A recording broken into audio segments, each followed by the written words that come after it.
Sa isang maliit na baryo, may batang nagngangalang Lira. Mahilig siyang tumingala sa langit tuwing gabi. Pinakagusto niya ang isang maliwanag na bituin na tila kumitislap para sa kanya.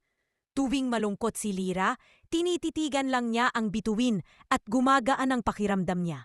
Isang gabi, habang nakaupo siya sa ilalim ng puno ng mangga, biglang lumiwanag ang paligid. Bumaba mula sa langit ang paborito niyang bituin. Nagpakilala itong Bitu, isang munting bituing may pakpak na parang paru-paro.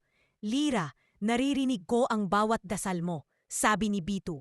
Gusto kong maging kaibigan mo. Tuwang-tuwa si Lira. Araw-araw, naglalaro sila ni Bitu. Nagtatakbuhan, nagkukwentuhan at nagtutulungan sa mga gawain sa bahay. Tinuruan pa ni Bitu si Lira kung paano maging matapang at mabait sa kapwa. Pero isang gabi, humina ang liwanag ni Bitu. Kailangan ko nang bumalik sa langit. Malungkot nitong sabi. Kung hindi, mawawala ang kinang ko. Nalungkot si Lira ngunit ngumiti siya. Sige, Bitu.